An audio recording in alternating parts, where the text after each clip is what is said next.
Hey everyone, I'm Megyn Kelly. Welcome to the Megyn Kelly Show. The First in the Nation primary is underway. It's officially underway as voters head to the polls in New Hampshire. We're finally making real progress here. Voting is actually happening.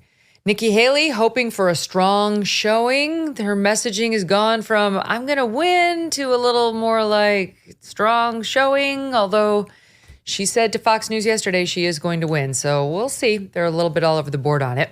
A short time ago, she was asked about securing the first victory of the day, which she did. A 6 votes to 0 win over former President Trump in the tiny town of Dixville Notch. Right now, we'll take whatever we can take. It was certainly a good start. It gave us some good energy and momentum, and I'm grateful to those 6 people. We're not promising that it's going to be 350,000 to 0, but we're definitely on track for that. Governor Haley. That was New Hampshire Governor Chris Sununu at the end, who has done more than anyone short of the candidate to actually get her elected or to at least get her a win in New Hampshire. We know that tonight is very well going to be do or die for Nikki Haley. We get to this and much, much more, plus tensions over the border crisis as the Supreme Court deals a defeat to Texas in its effort to stop illegal immigrants from crossing over. And we've got new developments as well in the Fani Willis case. Going to get to all of that. Joining me now, 2 of our favorites for NR Day, National Review Day here at the Megyn Kelly Show. Rich Lowry is editor-in-chief of National Review. Charles C.W. Cooke is a senior writer for National Review and host of the Charles C.W. Cooke podcast. You can find all of their work by becoming an NR Plus subscriber, and you should do it today. I am one. Highly recommend it. I get the print edition, I get the online subscription, I avoid the ads, and you get extra content too if you actually subscribe. Don't miss a moment. Subscribe to this show on YouTube and follow me on Insta, Facebook, and X. The Megyn Kelly Show is supported by Grand Canyon University. Founded in 1949, GCU is a private Christian university that is dedicated to delivering an affordable and transformative higher education. Their vibrant campus is located in beautiful Phoenix, Arizona. And according to niche.com, it's ranked a top 25 best campus in the U.S. As of June 2023, GCU is offering 330 academic programs with over 270 of those online, allowing you the freedom to earn your degree on your time from wherever you are. At GCU, your degree, whether it's a bachelor's, master's, or doctorate degree, integrates the free market system and a welcoming Christian worldview. Learn more about GCU's programs, competitive tuition rates, and scholarship offers from your university counselor. They're part of the supportive graduation team that takes a personalized approach to helping you achieve your academic goals, walking alongside you every step of the way. Find your purpose at Grand Canyon University. Private, Christian, affordable. For more info or to enroll, visit gcu.edu. Rich, Charles, welcome back to the show. Hey, thanks for having us. Thanks for having us. All right, so I haven't had the chance to talk to you guys yet, though I did listen to the editors this on Tuesday and Thursday of last week. So, or Friday it was. Let's just start with your thoughts on whether there's any chance now that Nikki Haley pulls this out, because looking at the latest polls going into today, it looks terrible for her. You know, it was tight according to a couple of polls, but the final New Hampshire tracking poll from Suffolk University, NBC, Boston Globe came out this morning showing Trump at 60% in New Hampshire, Haley at 38. So, Rich, that's Trump plus 22, which is not exactly tight.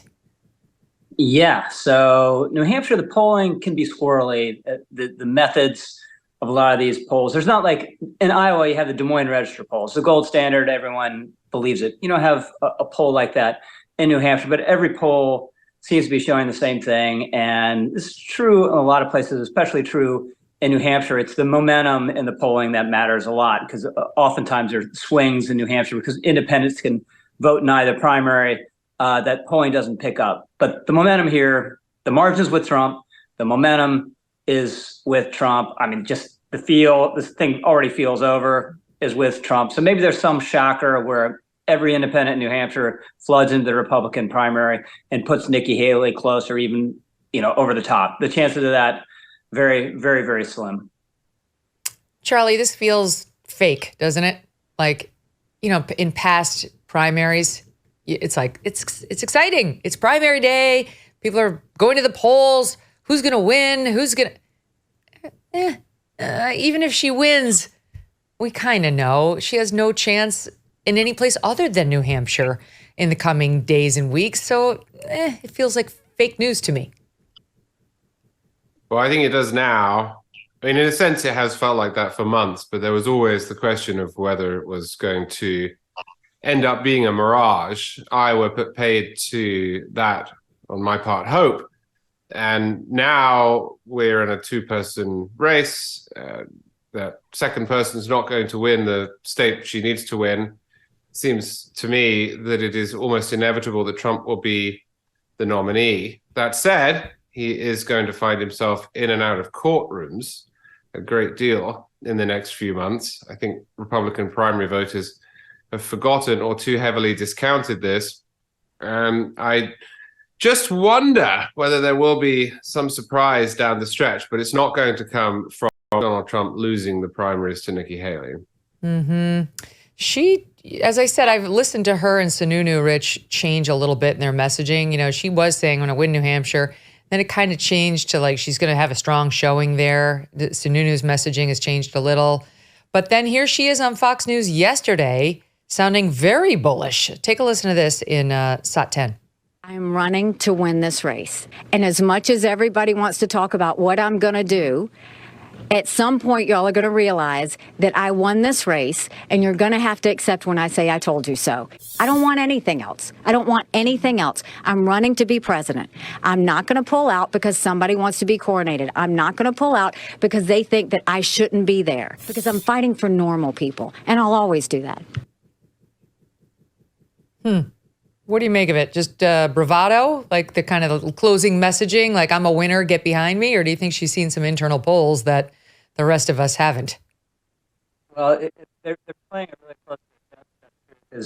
Sununu this morning was saying it's going to be great. She's going to get to 40% or maybe above, which translates into basically a 20% loss. But as long as you're an active candidate, you got to say you're going to win, and you got to say you're never going to drop out, even if you know you might drop out in 12 hours. Now, I think she's a dead woman walking right now, but if she loses, it's really over. I expect it to play out a little bit like the way DeSantis did. It's really hard. You've put your all into this. They work so incredibly hard. We, as pundits, we're criticizing them all the time. It's incredibly hard work. You feel sick a lot. You're exhausted the whole time. You got to smile and you get beaten up, you lose, and you got to say you're going to win. It's not easy. So it'll be hard for her the way it was for DeSantis just to instantly say, I'm out. And it's a consequential decision, so you think about it.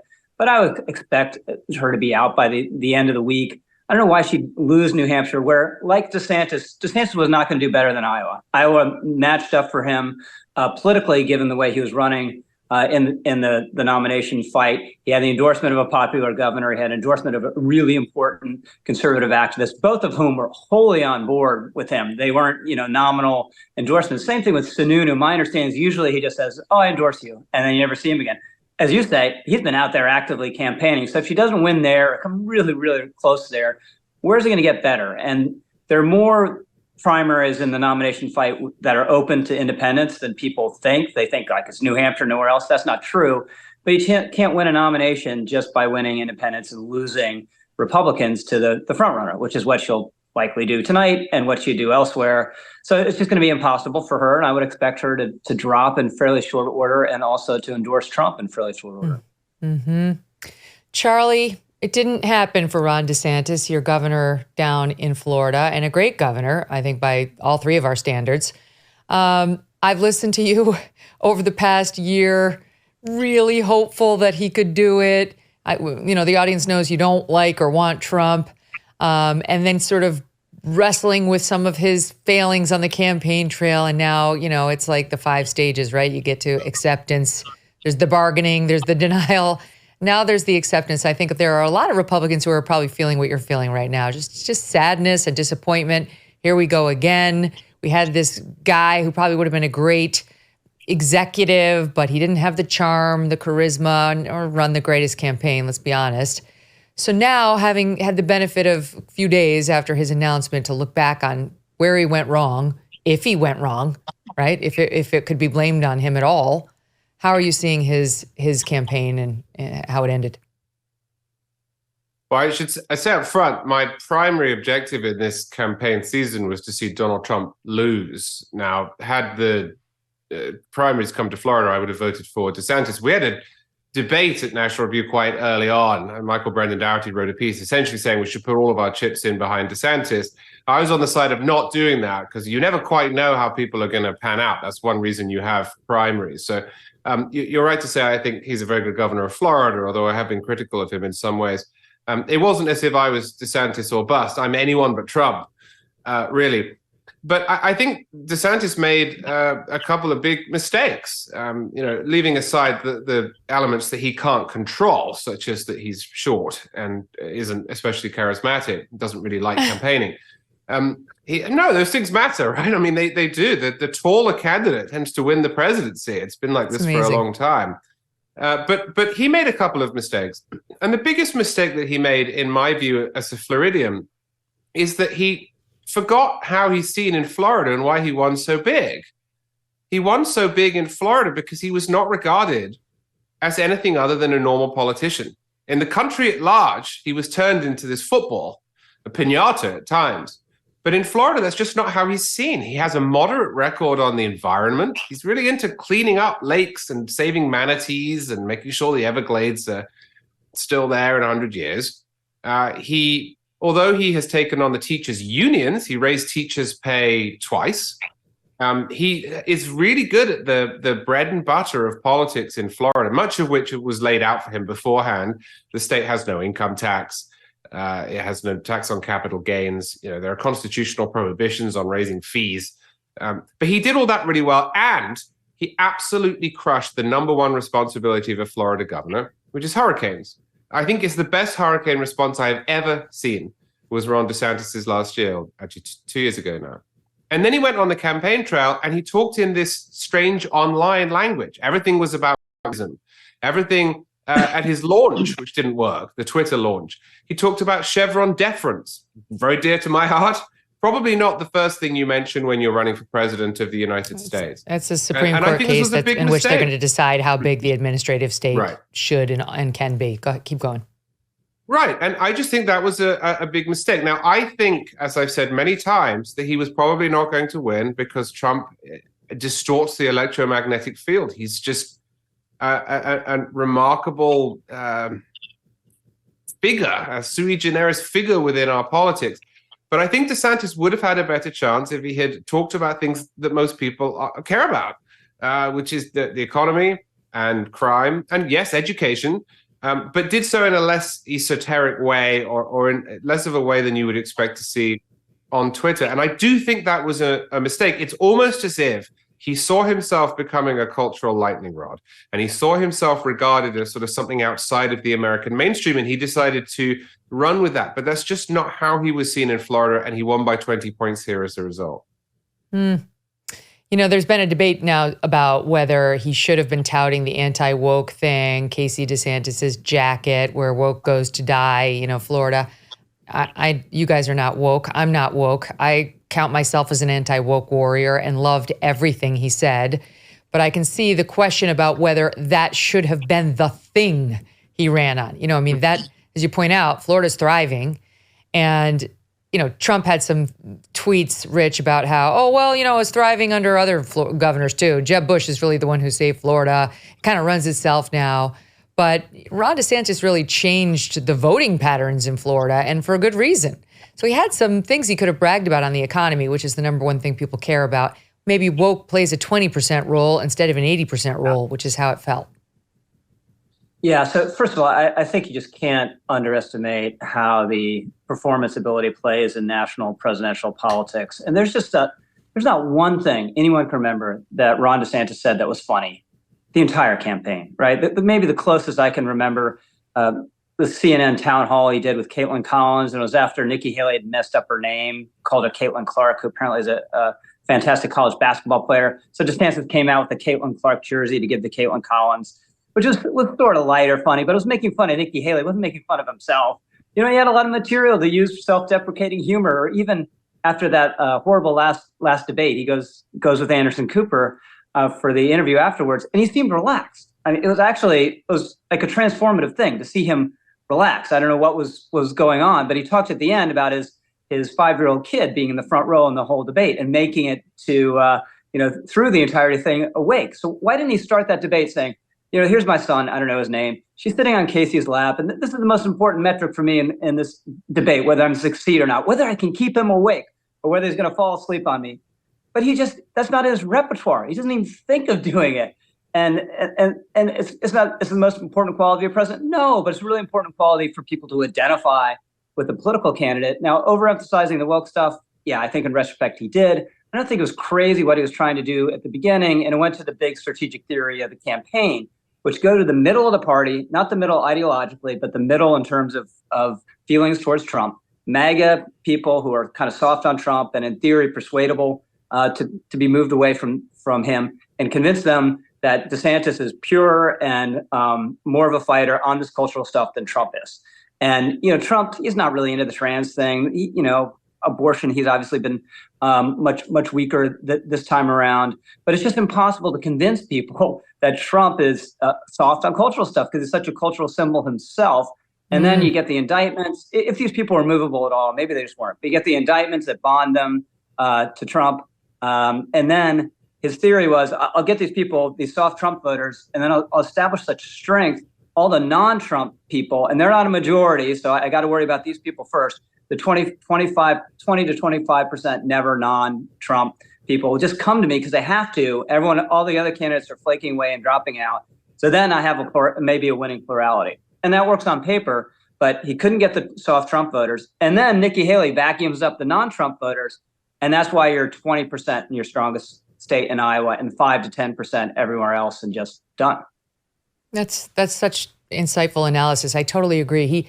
He has a sense of humor. When I went down there to interview him in Florida, he like the dinner itself that we had the night before was off the record. But I will tell you, he was telling stories that had us rolling. There was an amazing story he told about a particular U.S. senator who went in front of Trump when Trump was in the Oval Office, which I'm not at liberty to repeat. But in telling the story, DeSantis did an imitation of Trump that was the best. I mean, it was among the best imitations I've heard. And he did it with gusto. He didn't half-ass it. And it was great. I had a smile from ear to ear. I was genuinely entertained. And it got me thinking, how they used to, in the law, they used to say, and I'm sure you guys have heard this, you hire the A students from the top schools to write the appellate briefs, and you hire like the C students at the second and third tier schools to actually get in front of a jury, because those are people who were smart enough to get into law school and make it through law school, but they're more likely to be people persons. And DeSantis has had this stellar resume career, right? With like the Yale and the Harvard Law School and then went right to the JAG Corps. I mean, he's been building the presidential resume from the time he was, 17. And I do think that probably makes you risk averse. If you're not a natural people person, your inclination would not be to press past your veneer. It would be like, everything I've done has gotten to me what I've achieved so far. Yeah. I should not let down any of these defenses, Rich. Yeah, so just a couple of things. I know Troy probably has thoughts on this too. But it's hard to there's only a certain level at which you can manage a presidential candidate. But what they should have done, every time you said something funny in private, that someone should have written it down, and some material they can't use, right? You're not going to mock Trump that way, or you can't talk about the senator by name. And then have them try it out on the stump, and stuff that's funny. You're a public performer, Megyn. You do speaking. Once you have a joke, that's gold, right? People love that. It makes you more relaxed. If people laugh at something you say that's intended to be funny, it bonds people to you. It makes them think better of you. Just use that, and then you have 10 things you can work in. But apparently, and this all goes to the top. He's just uninterested in it. And I'd never heard your theory, but I think that makes a lot of sense. And then the last thing, that thing about doing something wrong, and the A student worried about the misstep because he'd never made one in his life. This was a key thing. One reason people associate Trump with strength is he's fearless. He's not calculating what he says. At least you can't feel the gears whirring around in his head, right? He'll say anything about a judge. He'll say anything about a clerk sitting next to the judge. He'll say anything about other candidates. He'll make up nicknames. But both Haley and DeSantis, you could always feel they were calculating every line. That debate they had must have been the most rehearsed, non-spontaneous debate ever. I doubt any of them actually ever said anything they hadn't thought about beforehand or written down beforehand. And that feels weak. It feels insincere. It feels inauthentic. And this goes back to Charlie's point that DeSantis, he didn't run quite as DeSantis, right? He's a conservative and he believes all the anti-woke stuff. But this isn't quite, who he is. And people could feel that, I think, and that hurt as well. What do you make of it, Charlie? I mean, there's a paradox here within democracy itself, in that we're all sitting around and we're describing his ability to perform. But the job he's running for is mostly not about performance. I mean, if you look at DeSantis's record as governor, he's an exceptional executive. He's the sort of person you would want to be in charge of the federal government. I mean, leave aside for a moment. Sure. Leave aside for a moment whether you agree with him or not. Just look at his executive ability. If he had left-wing politics, people on the left would, I think, be able to see that he is good at being an executive. But he's not really interested in the stuff that you need to do to be able to become the executive. And so he can't get there. And I don't think he was ever interested enough in changing that. And so he's probably not going to take the next step. It's quite rare you do get both. And you have people who are really good at running for president. They're really good at the campaigning stuff, say Barack Obama. Not a great leader. You probably have to go back to Ronald Reagan, to someone who had both and who picked it up over years. I mean, Rich said, when you have a joke that lands, you keep it. Well, Reagan had 50 years, since he was 10 years old. He'd been telling people jokes. He'd been through a job in your union. He'd been the governor of California. He'd been a spokesman for General Electric. He'd been an actor. He had every joke at his disposal. During that time, he also managed to turn himself into a fantastic executive as well. Ron DeSantis had one in spades. He didn't have the other. It is a bit strange, though, how much we prioritize the performance quality. I'm not saying that we're wrong, because clearly DeSantis didn't make it. He got 20% of the vote in his best state. But it's a bit frustrating, I must say, as someone who's lived in Florida and seen what DeSantis has delivered, to read piece after piece accurately describing what is wrong with him, none of which actually has to do with the core job description that he was seeking. Can I add two things? One, to emphasize the point you're making, Charlie, and one to add a caveat. So just what you're saying made me think the two best communicators in Republican politics ever were Abraham Lincoln and Ronald Reagan, both of whom were hilarious, who were funny, had an endless store of jokes and stories, like for any circumstance, any situation. They could use it to deflect certain things when they're being pressed or to emphasize a point. So I think this humor is really important. And Trump, not in that way, Lincoln and Reagan did, but he's funny. He's funny. And I'll just add, you need a good executive to be president. Obviously, it's hugely important, but performance is important. I remember at least an element. You need to look sad at the right times when you need to be sad, strong when you need to look strong, even if you're not feeling it. And George W. Bush, once we were meeting with him in the Oval Office, and he was talking about there's a big thing. He doesn't read the newspapers every day. What's wrong with him? He's an idiot. He's not well informed. He's like, I read that stuff and it upsets me. It makes me feel under attack. And if I do that, people, when I go out and do an event, I don't want to slouch out there. I don't want people to sense that about me. So there is an inherent performance part of the job. You're absolutely right. It's more the campaign element than the presidency element, but doesn't totally go away when you're president. Sure. By the way, both of those presidents you mentioned from the state of Illinois. I mean, Reagan was born there, Lincoln, Illinois. And you know what else? Guess who else was born in Illinois? Yours truly. Just saying. But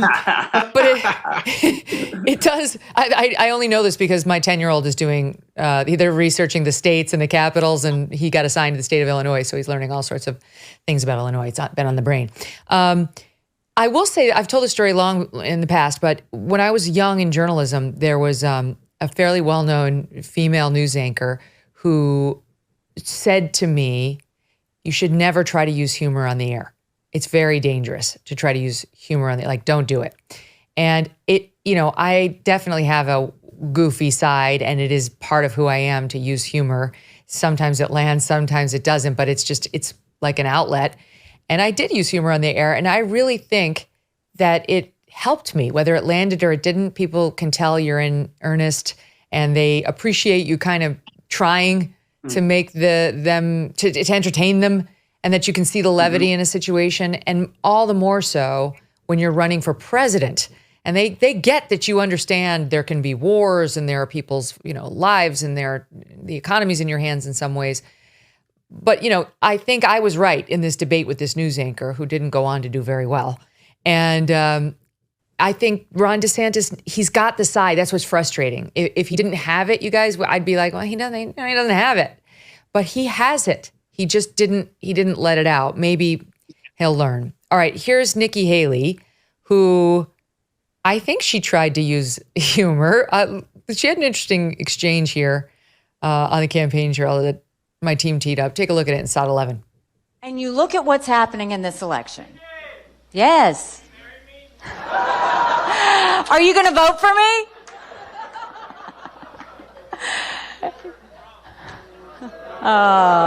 Get out of here.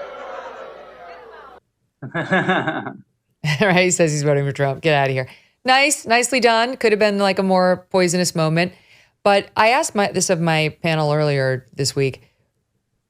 There is the core MAGA base has come to hate her. Hate. And I don't think when she throws in the towel in a couple of days, they're going to do what they're doing now with DeSantis. I mean, there's some infighting still, like, forget it, you didn't support Trump, you're out. But for the most part, I think MAGA's like, yeah, welcome to the party, to the DeSantis supporters. I just don't think, I'm not sure Nikki Haley has any sort of a future in Republican politics. Am I wrong? I think you're probably right. I think there will be some Veep consideration because by traditional standards, she checks every single box. I mean, it's insane. She'll be the second runner-up, the last candidate standing against the nominee. She has a different base in the party and a base that Trump needs a lot of if he's going to win in November to come home. She could help with that, help with the demographic weakness, women in the suburbs. And she's performed at a high level. This campaign, she's overperformed in this campaign. Definitely. And DeSantis has drastically underperformed. She overperformed, so she's not going to wilt under pressure. She's been a governor. She's been a UN ambassador. She could be president on day one. All that, but the MAGA hates her.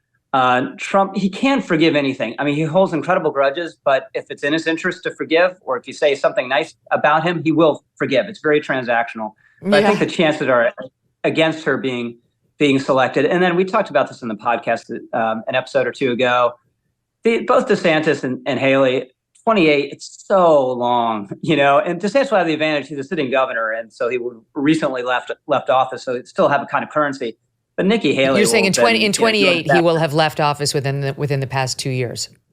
Yeah, whereas Haley, it's really kind of yesterday's news, her service, and she's out of sympathy where the party currently is. I think I'm not a huge fan, but the level of hatred is off the charts and uncalled for. But it's because the MAGA people say, not unreasonably, she represents the old party.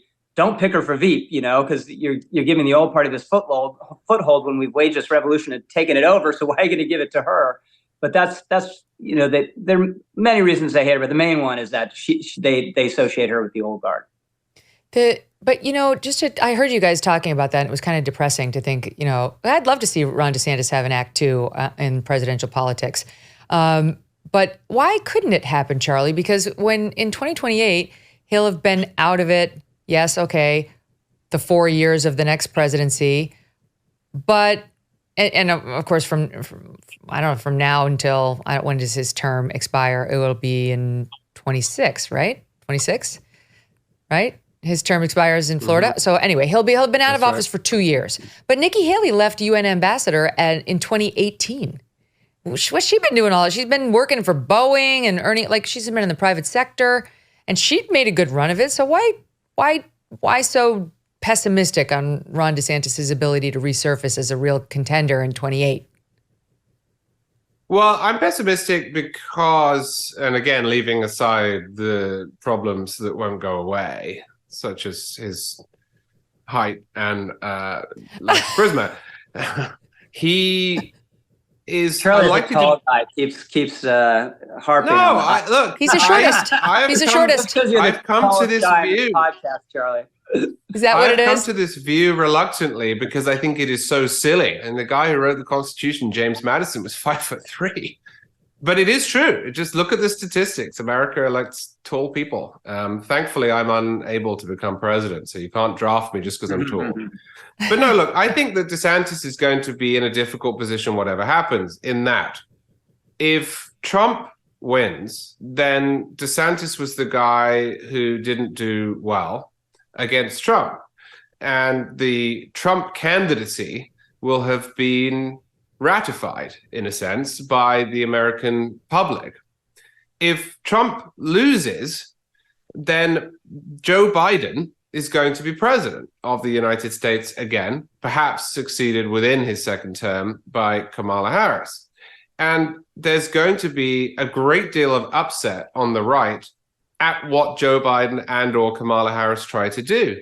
And there's going to be someone who becomes the face of the resistance. Now, in the first Biden term, that happened to be Ron DeSantis. He had the perfect issue. COVID obviously spanned both presidencies, but Donald Trump was a private citizen living in Mar-a-Lago by the time that Biden was really kicking into gear. Ron DeSantis was not. He was the governor of Florida, the third most populous state, and he filed all sorts of suits, and he was the guy on the national stage saying, we're not going to stand for this, and he became the face of the conservative opposition to Biden. I suspect someone else will be that in 2027, 2028, right when they need to be ahead of the next set of primaries. And I don't think that DeSantis's success, such as it was in Iowa, followed by his dropping out, is going to be enough to persuade voters who at that point should be livid, Democrats having in that scenario won 4 of the last 5 elections, to go back to that well. And on Nikki Haley, I just think Nikki Haley, although she's done really well and far, far better than anyone anticipated, including myself, I think Nikki Haley's success is the product of Donald Trump being the main character. In other words, she provides a foil to Trump. If Donald Trump tomorrow were abducted by aliens and we never saw him again, I can't quite see what role Nikki Haley would play in a 2028 primary. Why would anyone, and this is no disrespect to her, she's accomplished, but why would anyone say at that point, you know who we really need? We need a former governor of South Carolina, former UN ambassador who hasn't been in office by that point for more than 10 years.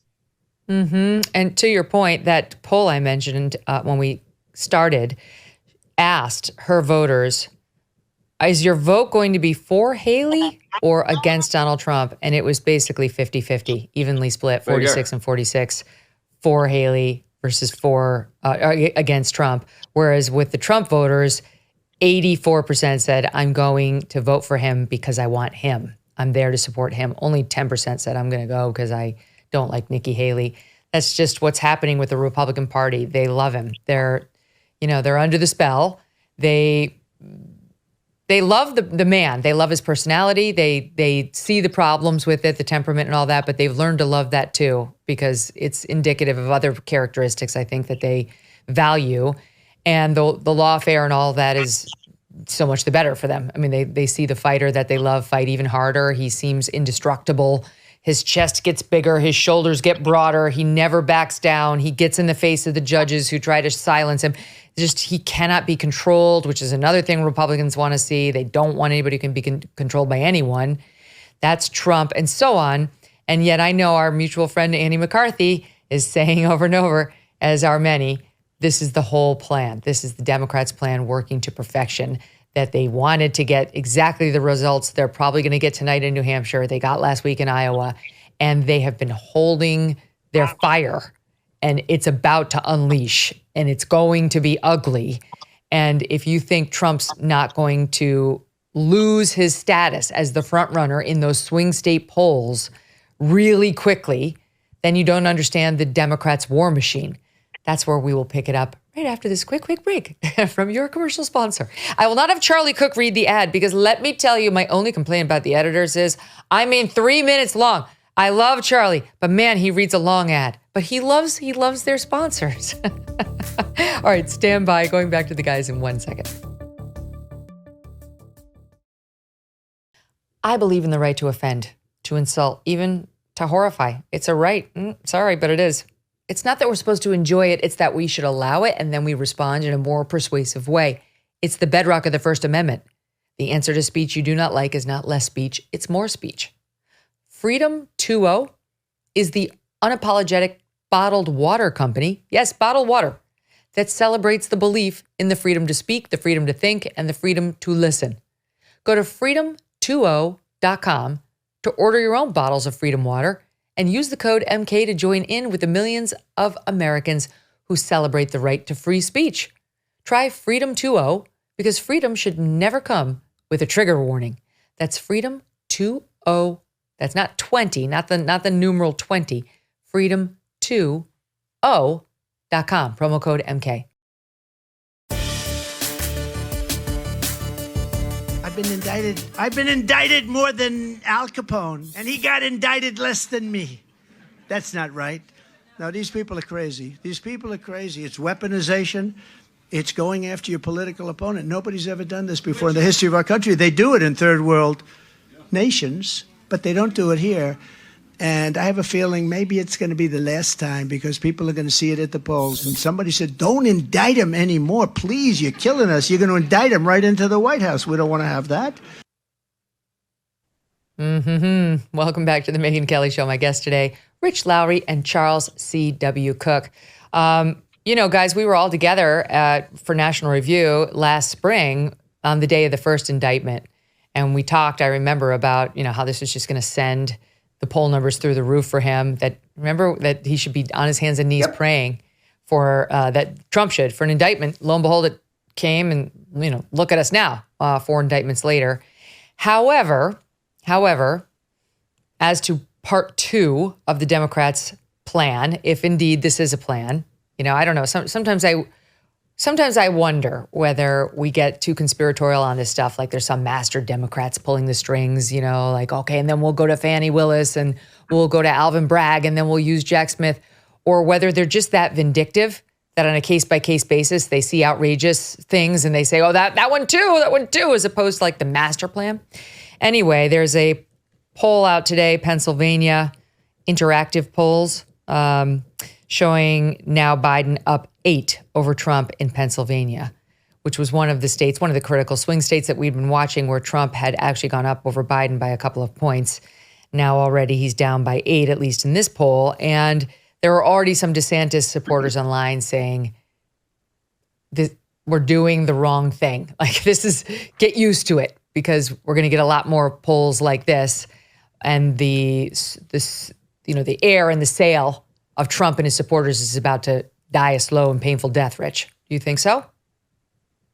Yeah. So by the way, this is, again, talking about what went wrong in the primary. The 2 main things that hurt DeSantis that were exogenous to his campaign, the indictments and the polling showing Trump beating Biden, which destroyed the electability argument, which was going to be one of the main props that of DeSantis' case against Trump. So I'm more bullish about Trump's chances than Andy is, who he mentioned earlier, or than Charlie is, as we'll hear in a minute.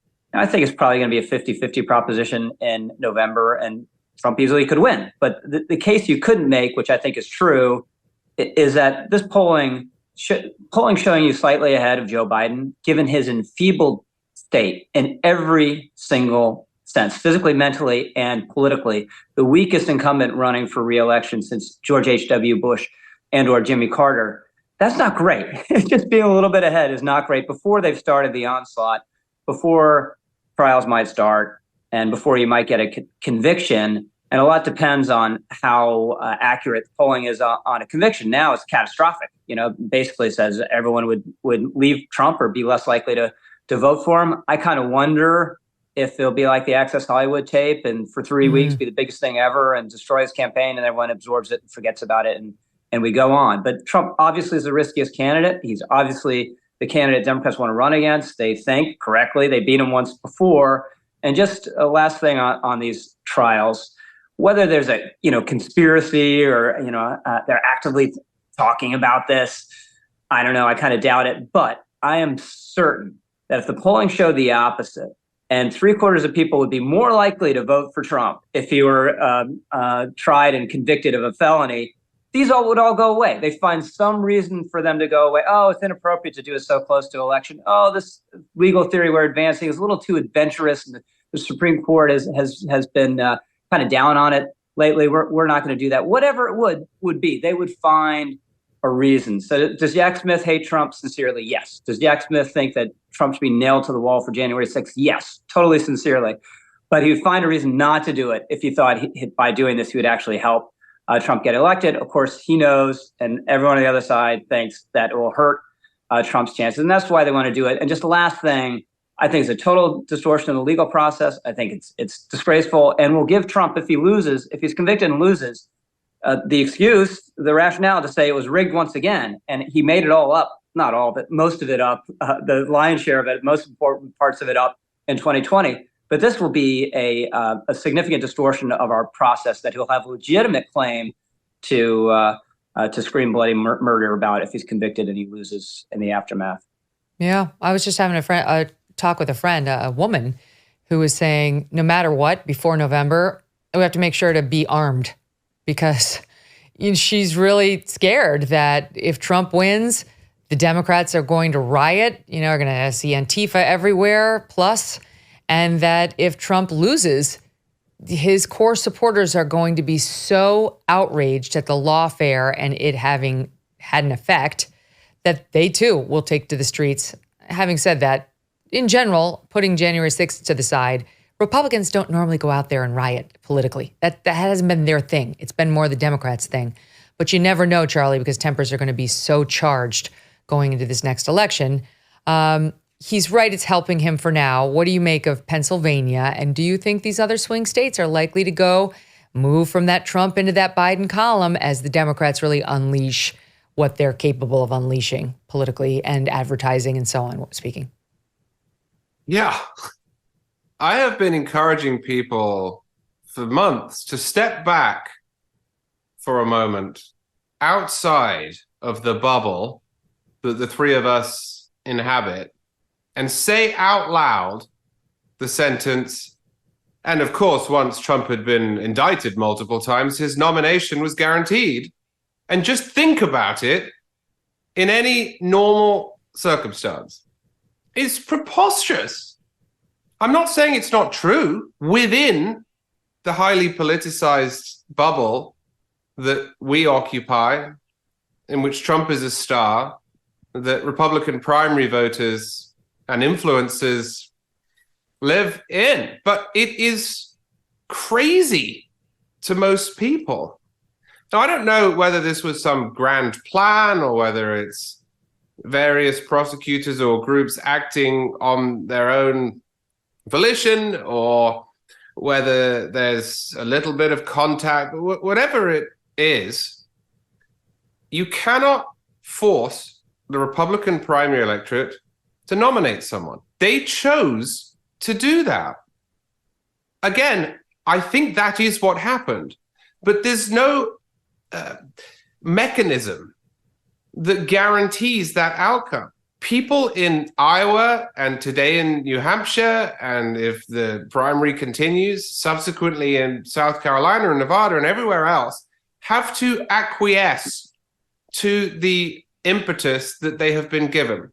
They have chosen of their own free will to pick the guy who lied when he lost last time around, whose candidates flamed out in 2022 and wasted what should have been a much better year for Republicans, who is only marginally winning when he is winning against Joe Biden, who is effectively dead in 2024, and who is very, very likely, whether it's legitimate or not, this is a fact, who is very, very likely to be indicted and prosecuted for crimes, as well as the civil suits, that will carry punishments of some sort. Republicans knew that this was coming, and they were privy to the polls that showed, as Rich says, that if Trump is convicted, his support in the middle among moderates, independents, and suburban voters who turn out falls off a cliff. They made this choice. One of the reasons, Megyn, that I am a conservative is that I try to live in the real world. I like reality. I like to take the evidence that is in front of me as it is, not as I wish it were. And I see no sign that Republican primary voters have done that over the last year. They just assume it's all going to be okay. They are so convinced that Joe Biden is weak and beatable, which in a vacuum he is, that they can't imagine any other outcome than a loss. So yeah, I think we're about to see the ramping up of the Democrat media industrial complex. I think we're about to see the fruits of those court cases yielding consequences that Republicans will not like, and bleeding out into the real world where no one actually cares how you became president. They just care whether or not you've taken the oath and are able to exercise the powers that are vested in you. And we're all going to have to live with the results of it. Well, that's the risk, of course, is that I think the Republican base will stay motivated. I do believe the indictments motivate them in a special way. They're so angry that the law system is being used in this punitive way. But the independents are less diehard when it comes to Trump. They're already a little iffy on Trump. And they're saying right now to the pollsters, the big question is whether they mean it, that they won't vote for him if he gets convicted before November. They are saying that. The only real question we have, again, is do they mean it when push comes to shove after a year of, yes, the Democrats unleashing their best when it comes to ads in the media, but the Republicans will be out there too. And Joe Biden, you guys know as well as I do, he could fall. He's going to have more verbal gaffes. At the end, with an open border, and we'll get to what's happening in Texas, where the feds are not only allowing complete chaos at the border, but they're fighting the efforts states like Texas are making to try to protect the citizenry. Could they actually say, I'm voting for this guy, I'm going to vote for Joe Biden instead? Or might they stay home when it comes down to animated Republicans and semi-animated Democrats? Rich, they do hate Trump on the Dem side, but they don't love Biden. And already we're seeing that lack of enthusiasm show up in places like the black vote. Yeah. So as a colleague of mine pointed out a while ago, if Trump had just said after the 2020 election, I hate this, I don't think it was fair, I think it was wrong. In fact, I think it was stolen from me, but I understand I'm never going to be able to prove that to the satisfaction of any legal or political authorities that matter. So I'll see you in 2024. See you in 2024. He'd be a heavy favorite in this race, or at least a favorite. But he didn't do that. He disgraced himself, helped bring disgrace on the country January 6th. And this is the main vulnerability, the stop the steal stuff, which they haven't really started using. On the legal case, just another thought here. And again, I'm relying on Andy McCarthy's thinking here, but the Alvin Bragg thing may never get to trial. It's so ridiculous. Fani Willis, that case is also a real stretch. Classified documents the timing is not going to work. So this January 6th case is the main thing. And there are signs that is not going to get off on the dime and actually may be delayed into July or August if they wait for a Supreme Court decision that's highly relevant to about half the case on the meaning of the obstruction statutes. So they're really is she going to start that case in July or August and go into September or October? I mean, that's really brazen. So there's a chance he tiptoes through the raindrops the way Trump always assumes he can, and these trials actually don't come off before the election. But the feeble state of Joe Biden, the economic numbers, they're just horrible. And 75% of people not thinking that he's suited to be president again or can serve as president is a huge X factor. They can try to disqualify Trump, and they did it in 2020. But then there's that huge thing about people thinking he's disqualified too. So that's why I think it's a jump ball.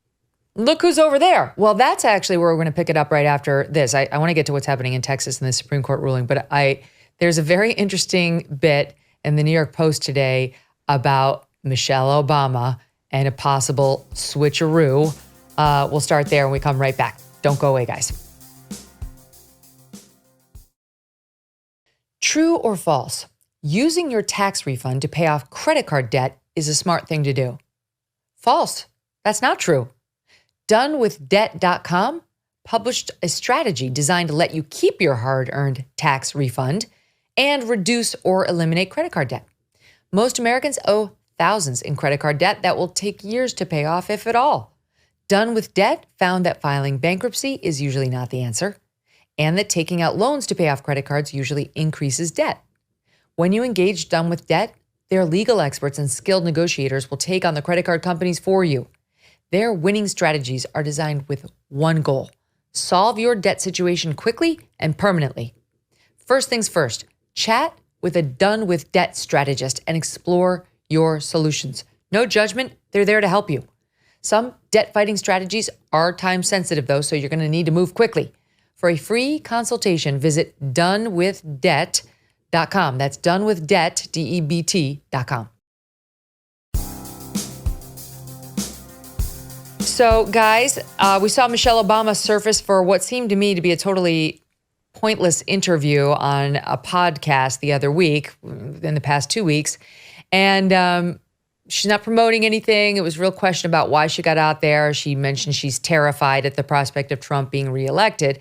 And on the heels of that, the New York Post, through Cindy Adams, reporting today, and this is following up on another report that she had about a few days ago, that there is a plan to replace Joe Biden with Michelle Obama. What she says is, reportedly, I'm being told, that Obama has pulled donors. This is Barack Obama for his wife. And that the plan is around May, Joe Biden announces he's not running.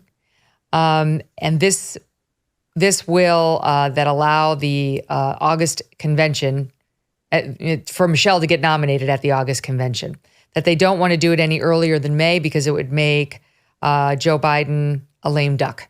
But sometime between May and August, their thought is that Mrs. Obama will become the nominee, that she will be subbed in, and that her team has already sent a survey to the top heavy-duty donors asking how they would feel about her as the candidate. Now, I can't imagine an answer from top Democratic donors to that question other than, we feel great about that. Please have her do that. I mean, it would be a total game changer, Rich. It would be a total game changer. Yeah, I'm not a fan of Michelle Obama, but have huge respect for her political skills, which she developed. You could see her growing as a communicator and speech giver during her time in office. She is not going to fall down, right? She can speak cogently, but I'd be shocked if she wants to do it. She's been there. She's a world celebrity. You know, why would she want to go through this? And I just don't believe in the switcheroo scenario. Yes, if Biden suffers something terrible happens to Biden, yes, and that's not. There's some serious risk of that, right? He could have a terrible fall at any time. But he spent his whole adult life wanting this, thinking about how to get there, trying to get there, usually failing, and then he caught his break in 2020.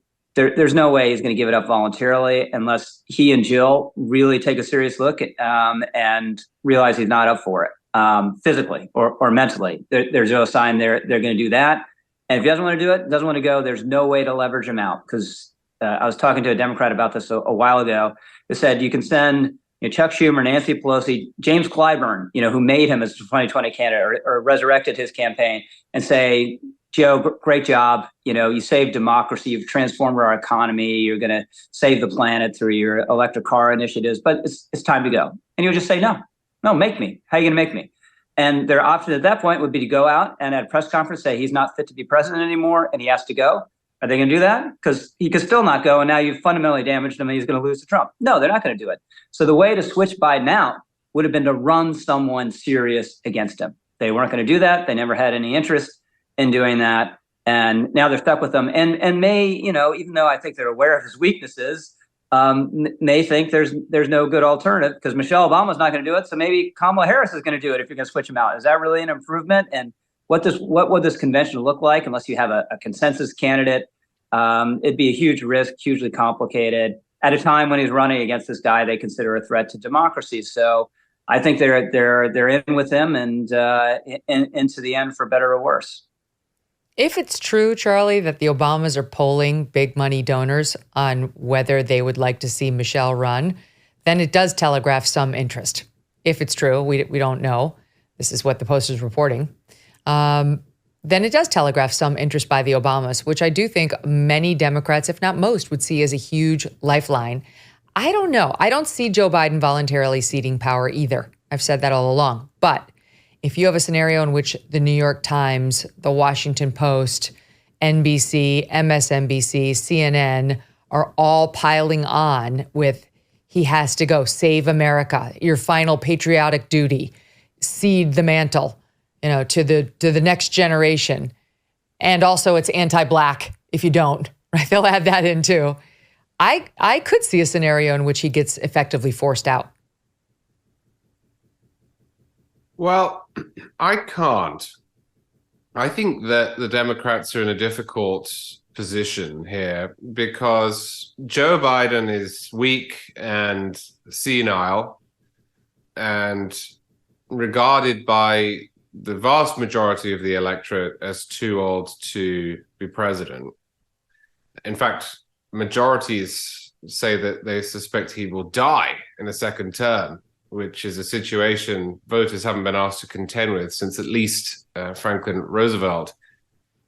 But the alternative is not necessarily better. And that's because the Republican coalition is a mess and the Democratic coalition is a mess. The Democratic coalition, in some sense, is more of a mess than the Republican coalition. It makes less sense. The Democrats have done okay in recent years, but they've done okay with a hodgepodge of voters that consists of extremely educated, increasingly woke, upper middle class white people and poorer people and minorities who don't have that much in common except that they don't like Republicans. Now, if you are running against Donald Trump as a party, not liking Republicans and not liking Donald Trump in particular might be enough. If you are holding a convention to decide who should replace the one guy you could find to satisfy the coalition in 2020, you've got a bit of a problem on your hands, especially when, to get to Michelle Obama, if indeed she wants to be president, which I doubt, but you said, suppose it's true. To get to Michelle Obama, you have to remove Kamala Harris. You have to get rid of her. You have to tell her she's not allowed to be president, that inspiring story of hers only goes so far. Michelle Obama is going to be appealing to some parts of the Democratic coalition, but not to others. So is Kamala Harris. So is Pete Buttigieg. So is anyone you can think of. Joe Biden's actually their best candidate, paradoxically. That's how much of a mess the party is in. It's why it is, in my view, so irresponsible of Republicans to put up their weakest candidate against him. But it's true nevertheless. Joe Biden is their best shot. That's why he's there. And that's why he's probably going to stay there. Now, if he were to say, have a terrible public, undeniable fall, something that you just could not spin away in the press, something that everybody saw and agreed was enough to prompt him to step down. Well, at that point, the situation I've just described becomes inevitable. And maybe it is true that Michelle Obama wonders whether she would make a good candidate, and maybe she declares, and maybe she tries to get enough people on her side. But I don't think there are going to be too many people in the Democratic Party who are going to try and bring that about in January 2024, because the unknown is potentially much more alarming than the known. They're banking right now on the lawfare. They're banking on Jack Smith, Fani Willis, who I will get to as well in one sec. Let's talk about Texas, because what's happening at the southern border is absolutely dreadful. And there was a very disturbing, but I can see the legal positioning for it, ruling out of the Supreme Court yesterday in which Texas, because we really are facing a true crisis at the southern border, and Texas is dealing with the brunt of it, just fed up at the total inaction at the feds. I mean, inaction would probably be a blessing. It's more like action to invite people in. So they decide to launch this operation. It included busing the illegals to sanctuary cities all over the country. That's working out very well. I think it's making the point brilliantly. But it also included trying to fortify the border to the extent Texas can. They put up razor wire. They put out sort of a barricade, these sort of big flotilla things in the water down there, which remain up. And then rather than just leave well enough alone, rather than say, you know, this is a win for us at the federal level, Texas is going to take on this burden and we don't have to get it through Congress and we don't have to say it was us. The Biden administration goes in and sues them. They sued them over it, saying you got to take them down, take down the razor wire, take down the flotilla. Allegedly, we can't perform our duties of getting to the illegal immigrants as they're coming across the border. 3 died recently, but there's been testimony that they had died long before the feds ever could have gotten to them. In any event, they're trying to exploit it. And the Fifth Circuit, which is a more conservative federal court of appeals, voted in favor of Texas. And that's playing out. They've now, Texas, or the government has now appealed to the Supreme Court. But while the appeal is pending, the government asked the Supreme Court to say the feds could take down the razor wire, that the razor wire had to come down, that these measures had to come down while they're litigating. And the Supreme Court just agreed. They just agreed 5-4. The 3 libs, Chief Justice Roberts and Amy Coney Barrett, voted together to say, yeah, you can take down those things while the case pens. Now, Texas could still win on the merits when this thing gets heard this term.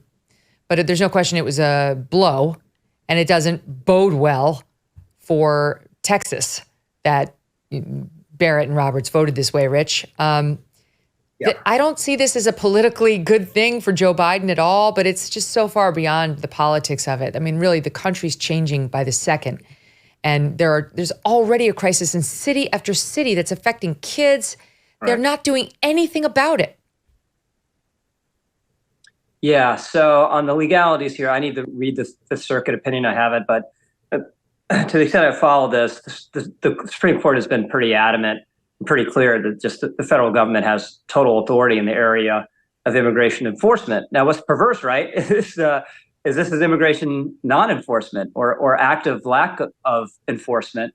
But the federal government be able to make the case, you know, what do they say? Like these barbed wires obstructing our border patrol agents, and whether that's BS or not, I think that if the federal government says that, the court is likely to accept it. But going back to the scenario that we're talking about with Biden, you know, for the good of the party, if there were a clear successor, if Michelle Obama was willing to run, he should step aside. If he thinks the country's system of government is at stake in this election, he should do everything he can to defeat Trump. And the first thing should be removing himself from the equation. But if he's not going to do that, the second thing he should do is enforce the border, right? This is a yawning political vulnerability that he totally created out of discretion when he first came to office by removing all the Trump controls, and he could reinstate them, right? Or at least say, yeah, you know what, it is a crisis and we're going to deal with it. And his poll numbers in immigration, which are totally in the toilet, understandably, and is the main issue for Trump, or one of the main issues. And according to polling, was the biggest issue in the Iowa caucus and the biggest issue in the New Hampshire primary coming up here today. It would at least minimize the political vulnerability, but he won't do it. Now, there are some indications the numbers have been going down because the Mexicans have been discouraging people from coming over, apparently in reaction to talks that the Biden folks had with them in December. So that's better than the alternative. But why not you do it yourself? You're in the United States government. This is what you're signed up to do. You took an oath of office to do. It's wrong, one, not to enforce the law. Two, it's straining jurisdictions all across the country. And it never should have just been on Texas. Yeah, Chicago should have part of this burden, and New York and Washington, D.C. Why not? It's a national problem. And three, there's a political element. So everything says enforce it, you know, do your duty, but he's not. The problem is where the feds have legislated, the states aren't allowed to. I mean, it's basically a matter of federalism. And the feds are saying, we're trying to enforce, this is how they're arguing it. The Solicitor General went in there and said, we're trying to perform our duties. We're trying to get to the illegal migrants as they're in the waters. And these fences and other barriers are stopping us from performing our federal duties. So you can't have a Texas law that creates a barrier between us and our federal responsibilities. And in the abstract, that's true. It just ignores the realities, Charlie, of what's actually happening at the southern border, which is, in all honesty, almost nothing from the feds.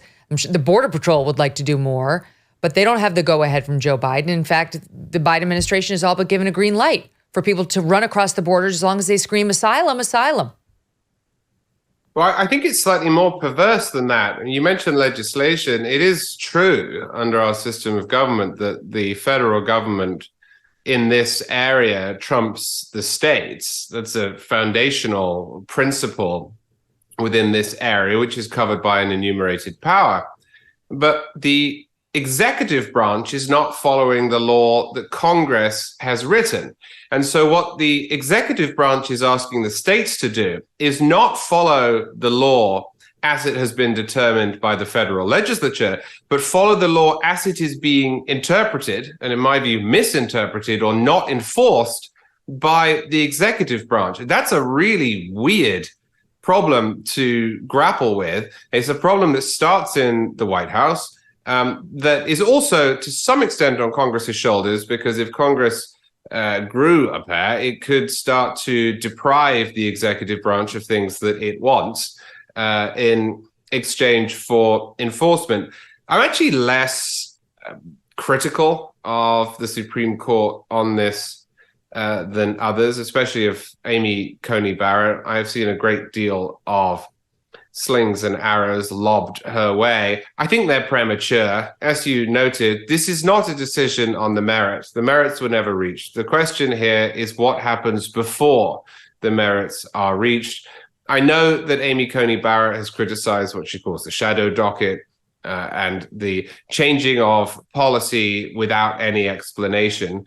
We don't actually know what it is that she thinks or John Roberts thinks or the conservative justices on the other side think. Yeah, if it is the case that they ignore the law and give carte blanche to the Biden administration, I'll be disappointed. But until that happens, I think we just have to wait and see and reserve our opprobrium to where it belongs, which is Joe Biden, who, as Rich said, came into office and explicitly decided that he was going to open up a border that had been largely closed and that has not been dissuaded from this course of action by anything, including, inexplicably, his own self-interest. It's obviously in the interest of the Biden administration politically to fix this. The public hates Joe Biden on immigration and the broader Democratic Party on immigration. It's not just a presidential election year. It's also an election year in the Senate in many places. Texas has a Senate election. Arizona has a Senate election. If you look at the last round of House races in 2022, Republicans did pretty well in California. If they do pretty well in California again in 2024, it'll be more difficult for Democrats to take back the House. This is one of those examples of where fringe ideology has captured the Democratic Party to such an extent that it just can't act in its own interests. It can't get out of its own way. I blame Joe Biden for that. To a slightly lesser extent, I blame Congress. I'm not ready yet to blame the Supreme Court. Here's the problem.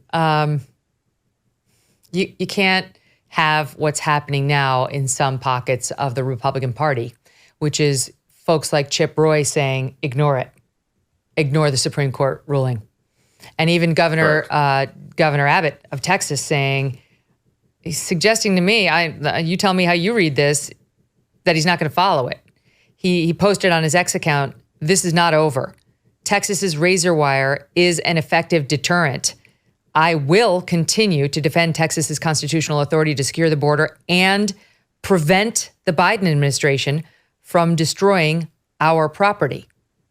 Now, I don't know exactly what he's saying there, but if the feds, the way I understand it is the feds have just been given the green light to go destroy their property, to go get those fences down, while this case is pending until we have a Supreme Court final decision. And as much as I understand how important this issue is to Republicans, you can't have individual governors or lawmakers saying to the U.S. Supreme Court. This is an extremely slippery slope. Rich, this is what the Democrats have been threatening to do since Dobbs. Yep. We just have to place our faith in the laws and court decisions, even if we hate them and want to argue against them. All that's fine. But what's going to happen? Are the Texas Rangers going to fight, actively federal forces over this barbed wire? Yeah, it is a slippery slope. You don't want to go there. I think Greg Abbott has done a great job on this. If nothing else, just highlighting it for the entire country and making all these Democratic mayors squawk. And my understanding, these buses and flights, people are asked, do you want to go to Michigan? The migrants are asked, you want to go to Chicago? You want to go to New York? And they say, yes, there they go. And if they want to go there, they're going to make it there anyway. In New York, at least, and I assume this is true of other cities, the number of illegal immigrants who are coming in through buses and flights from Texas are a minuscule percentage of the overall flow of illegal immigrants, because it's a great destination for illegal immigrants. It's always been a destination for illegal immigrants. New York has always welcomed them and said more. And then now you have, numbers showing up that strain the system. And all of a sudden, wow, illegal immigration isn't such a great thing. Illegal immigrants should go someplace else or stay in Texas. Charlie, the Texas Department of Public Safety also weighed in. The spokesperson saying the state of Texas will maintain its current posture in deterring illegal border crossings by utilizing effective border security measures, reinforced concertina wire, and anti-climb barriers along the Rio Grande. The logical concern should be why the federal government continues to hinder Texas's ability to protect its border. Correct on that second part. And I get it. I get it. I understand. You can feel the Republican ire right now saying, F yes, Texas, don't comply. But if we start blowing off Supreme Court decisions like it's just kind of up to us whether those will be the rule of the land, we're not going to like the country we'll be living in about 4 or 5 years. I couldn't agree more. I'm for the law, and so must be anyone who's taken an oath. I don't quite know what those messages mean. They are somewhat ambiguous. I'd feel a lot more comfortable with them if they ended with, but of course we will respect the decision of the Supreme Court. Until such time as Texas does anything, it's okay. You're allowed to talk about ignoring court decisions or pretend that you're going to ignore court decisions, but you shouldn't. I don't think that we want to go down this road. Just to interject quickly, there's nobody better on guns than you are. Think of what the Democrats will do in the wake of the next Supreme Court decision on guns. If you can just blow off the order, the ones you don't like, where do you think this is going to go? Right. And look, the institutional right has been really good about following bad Supreme Court decisions. And pro-lifers believe, as I do, that killing unborn children is tantamount to murder. That law obtained for 50 years. And although it was challenged and a movement was built to overturn it, it was followed. There was no insurrection against it. So, if that's possible, then it's possible to weather this storm. You really do not want to destroy your constitutional order over a bad decision, especially when, as I'll say again, that bad decision is not forthcoming yet. We have a not on the merits decision that deals with what happens until a ruling comes down. It's temporary bad news. It's temporary bad news. It's temporary bad news. And no, if the decision is bad, then you also have to follow the law. But you especially don't want to be talking about ignoring the law when there is no law yet. Mm-hmm. Right. What a principle to sacrifice for the next 6 months. I mean, we're going to have a decision by June. Right. You got to hold the line on following the law. The Republicans have had the moral high ground when it comes to this for the very reasons you point out. We haven't had the Supreme Court in conservative control for the better part of my lifetime.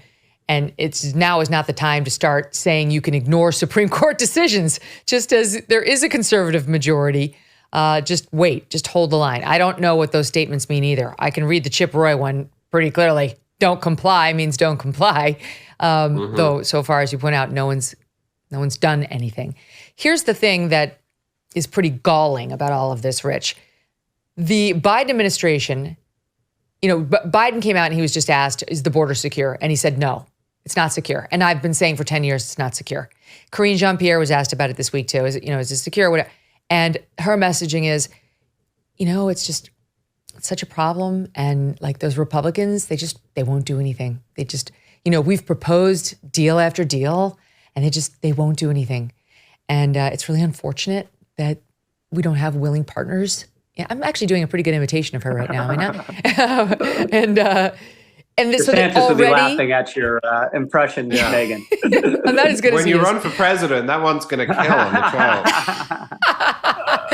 I'll make sure you guys are in the audience. So this is what they're going to start. They're going to do more of this. It's all the Republicans' fault. The Republicans control the House right now. They wouldn't do anything about it. And already they're trying to tie it to this border Band-Aid that was tacked on by Republicans to the demand for aid, $60 billion to Ukraine and $11 billion to Israel. And in response to that, the House Republicans said, well, give us something. We don't want to give you any of that, really. But how about some border security if you want us to agree to that? And they got some agreements, which really aren't going to do much, but they got something. And now Karine Jean-Pierre is basically like, look at us. We have a border plan and these losers, are kind of stopping it. And so what do you make of this effort and will it work politically? Yeah, so they've been saying this all along, right? They've been blaming Trump when Trump controlled it and the genius and cleverness of what the Trump people did. And there are a couple things where the Trump administration was really creative. This would be one, Abraham Accords, which totally blew up the conventional thinking about the Middle East. Another, Operation Warp Speed, which no one wants to take credit for anymore, was another one. But what they figured out was you look at the laws, and the authorities existed to actually implement programs that would really end this problem.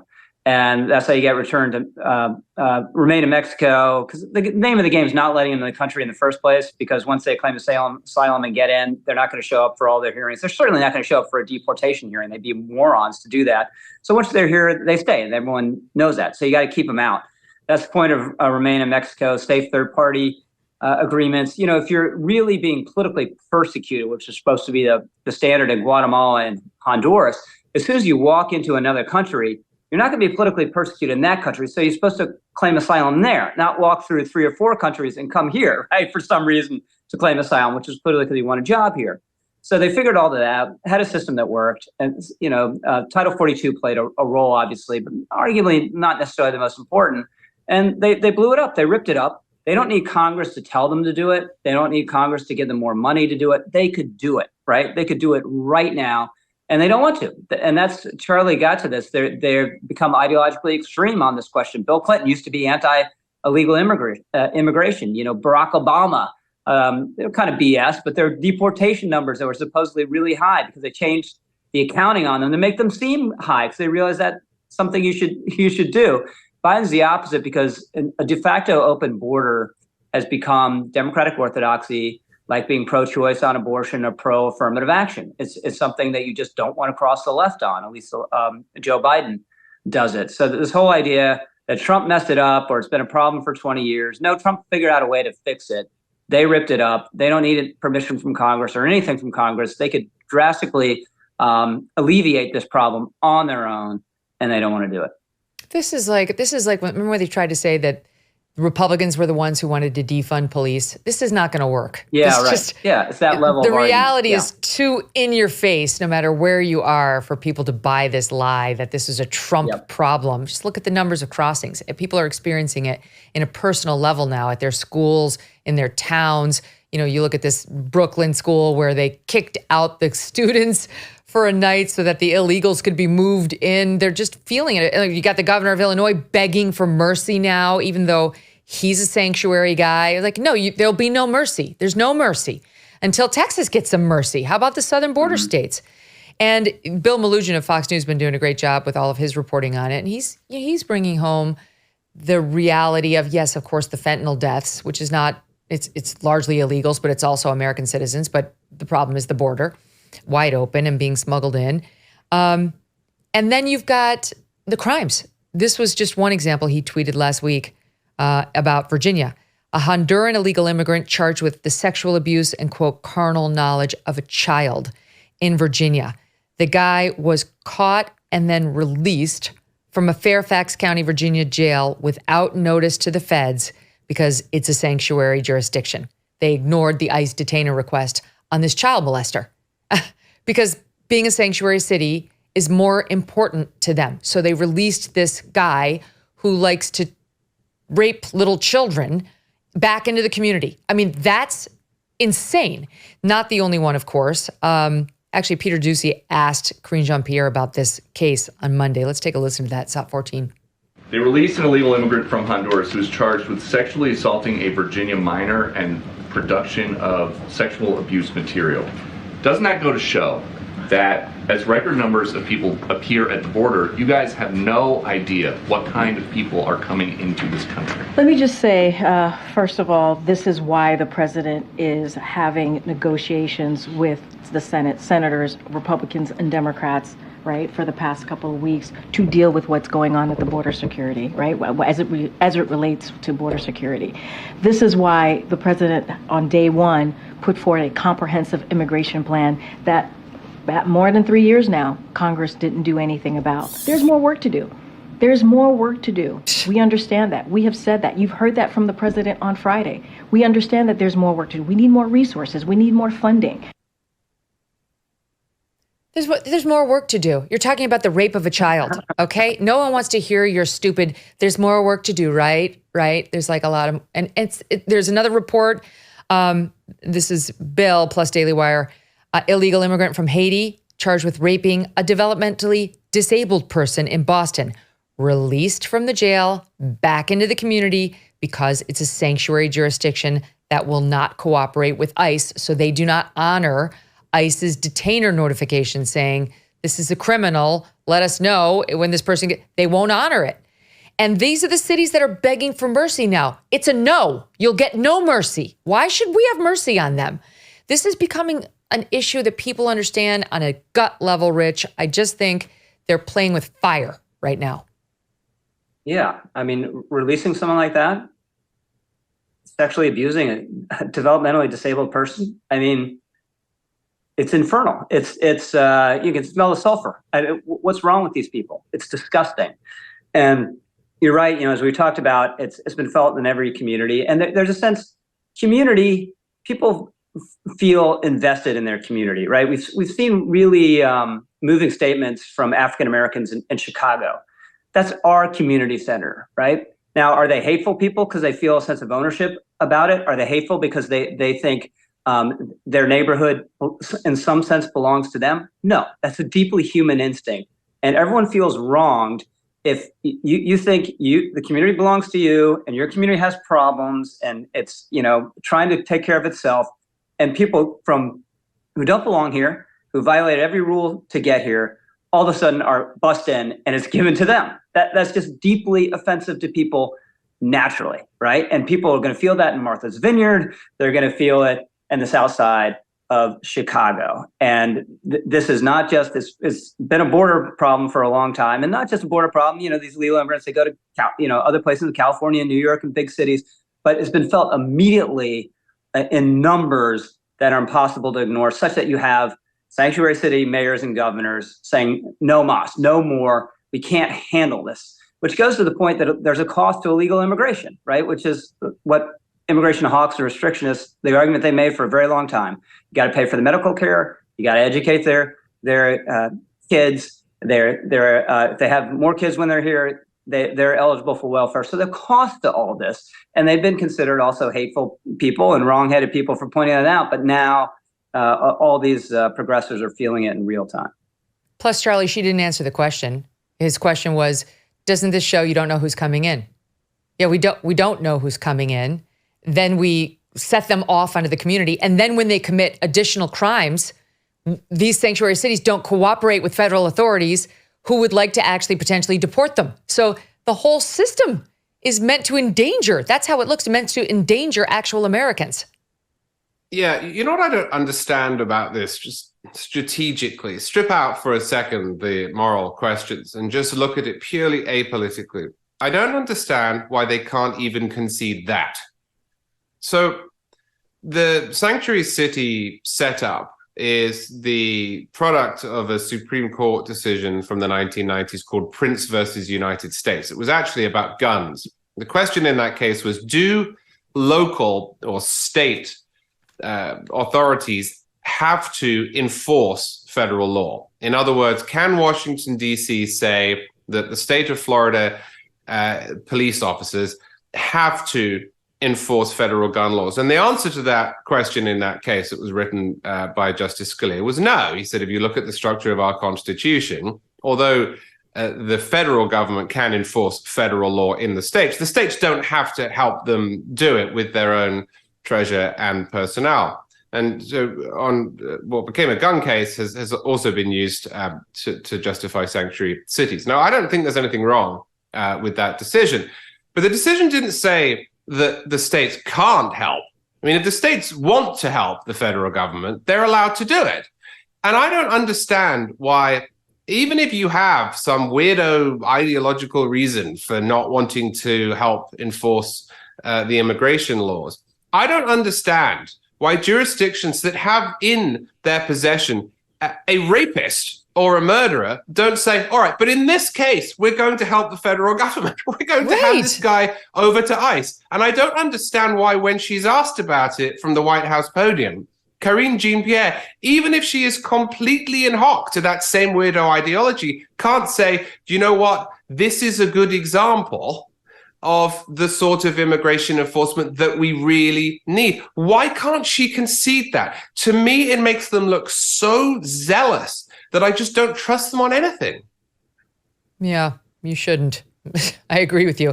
All right, stand by. We're going to take a break, and then we're going to come back and talk about the latest with Fani Willis, because there have been a couple of developments in that case. It's fascinating.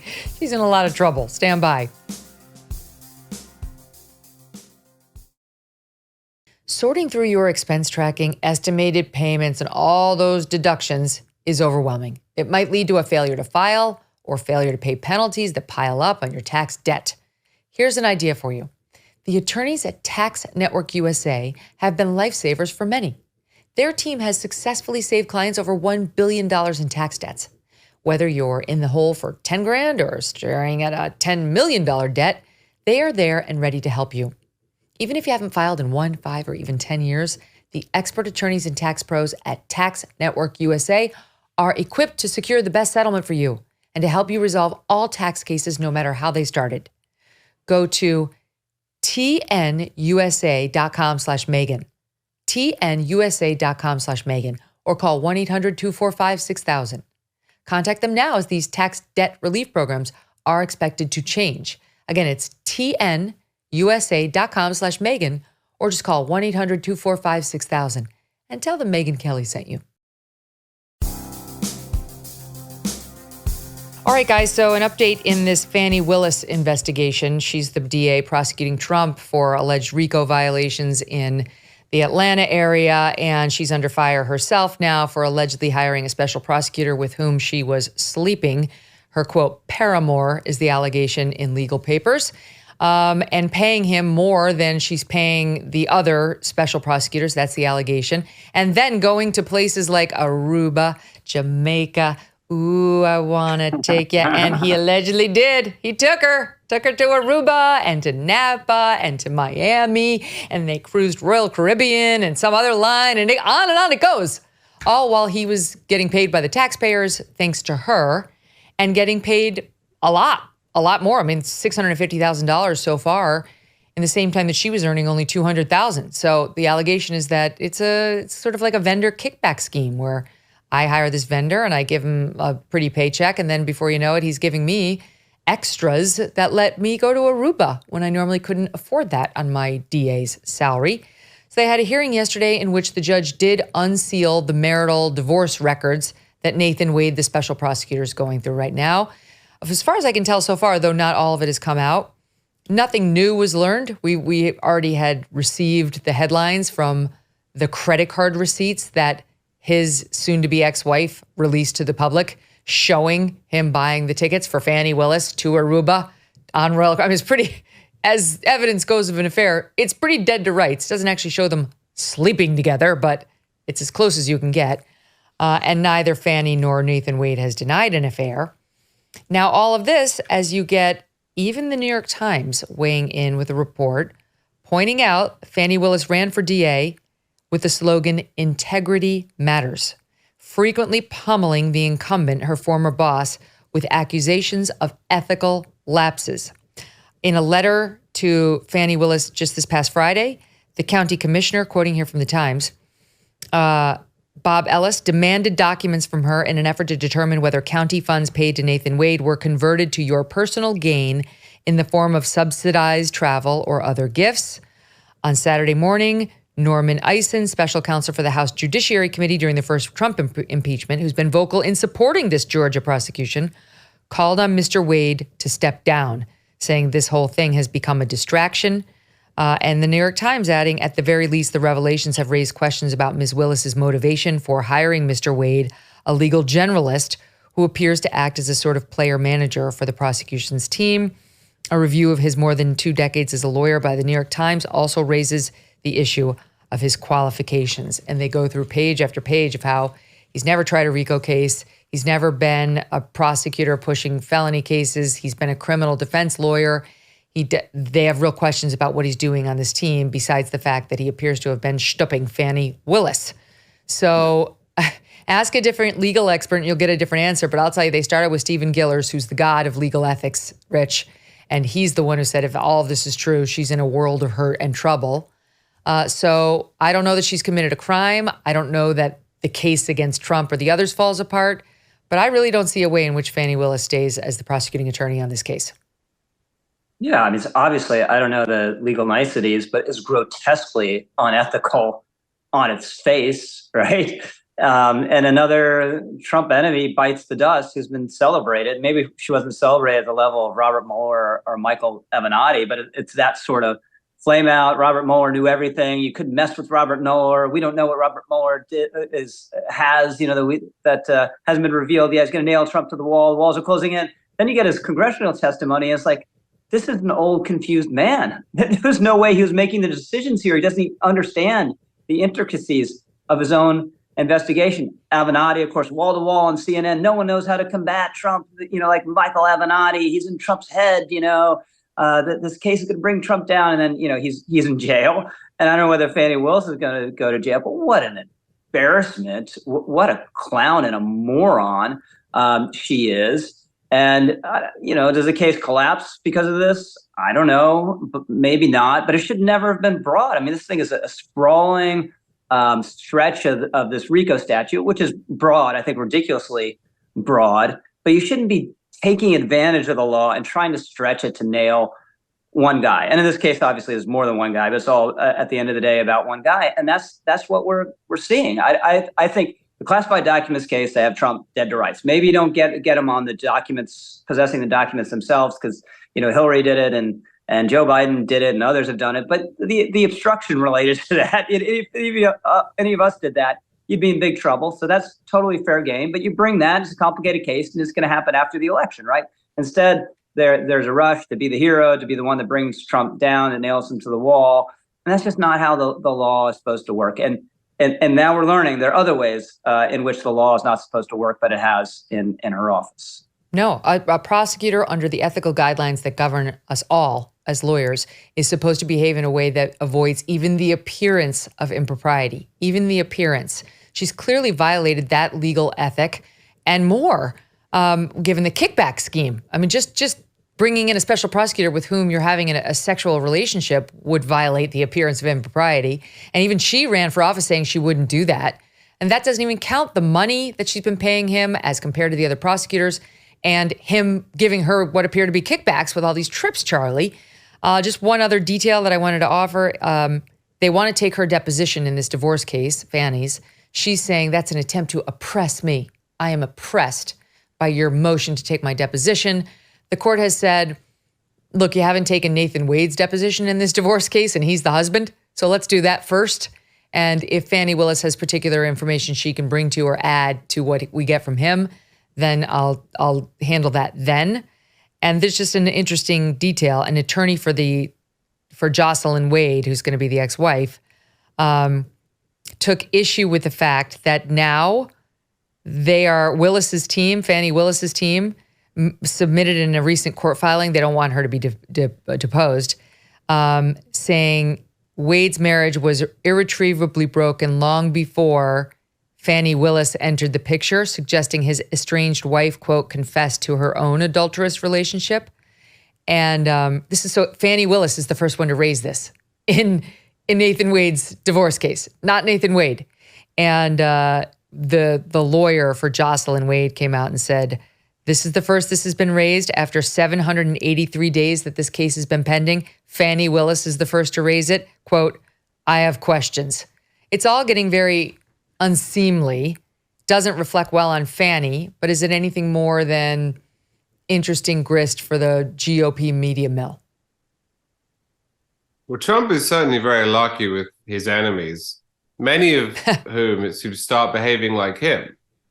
I mean, this is the great story of this Trump saga, is how many of the people who go after Trump end up picking up his worst habits and traits and exhibiting them themselves. She is not, in my view, getting very far with her defenses. I think Ruth Marcus ripped her apart in the Washington Post today. Fani Willis tried to play the race card, didn't really make a great deal of sense. She said that she was being oppressed. If so, I'm in favor of oppressing her. It sounds fairly routine. Well, don't you always think that when, it's like when you get told that if you don't, want to have a sexual relationship with a trans person, that's transphobic. Well, fine, well, I'm transphobic then. What am I supposed to say to that? Okay, I'll do it. I mean, if normal legal procedures are oppression, then I'm for oppression. But yes. she's not going to get very far with it because it's just so transparently grotesque. Now, does it end up derailing the legal proceedings? I don't know. I do think there's a bit of hope here from the Trump people that it will work like offsetting penalties do in the NFL, that the referee will end up saying, well, Trump did what he's been accused of. Fani Willis is also bad. Those penalties offset, no yardage lost. That's not what's going to happen. Politically, though, it's going to help. I mean, again, I'm not defending Trump here. I think that it's a disaster that Trump's going to be the nominee. And I think Trump's done a lot of what he's been accused of. But you do not want to be in a position as a government or as a Democratic Party pointing to these allegations where the guy who has been in trouble can say, look at the person who is going after me. She did all of these terrible things. That is politically disastrous. And it actually, oddly enough, plays into Trump's central conceit, which is that everyone in America is on the take. Everyone in America is corrupt. He's just the guy who will say it out loud. That is not true. That is nihilism. But you want, if you're a prosecutor or a prosecutor's office or a federal government or a state, to be able to say, no, that isn't true. Look at the person who is in charge of this process. They are cleaner than clean. She's not. She's clearly extremely corrupt. Mm-hmm. She's got skin in the game now. And I don't think this is a case of her taking on Trump's bad. It's the reverse. The reason she came up with this cockamamie prosecution is because she appears to be a bad person who will act on her politics. Rich, I listen to you and Andy every Friday discuss Jack Smith, how he's got the pedal to the metal on every motion, totally unnecessary for just trying a normal criminal case. These are partisan hacks trying to disguise themselves as objective prosecutors, just trying to uphold the law. Yeah. So just on the timing, routine January 6th cases have taken much longer from indictment to trial date than Jack Smith wants to do with this hugely complicated, novel case that actually might not pass Supreme Court muster at the end of the day. It makes no sense unless he's looking at a political calendar. And of course, he's looking at a political calendar, which he's not supposed to do. There's no reason to be rushing all the motions that he's rushing, the appeals that he's rushing, unless your only goal is to get Trump and get him quickly. Make sure he's got a conviction before November. That these are not good people. This is not how a normal prosecutor behaves. And they're showing their true colors. Guys, thank you so much for showing yours as well. It's always a pleasure to see them here. It's like two beautiful peacocks right here on the Megyn Kelly Show. Love hearing. First time we've your been points called of view. peacocks. We've been called a lot of other things, but never peacocks. First time I've been called beautiful as well. Great to see you. See you soon over on the editors. All right, thanks, Megyn. Okay, don't forget, we'll follow New Hampshire tonight. We'll have full analysis for you tomorrow with a team of all-stars.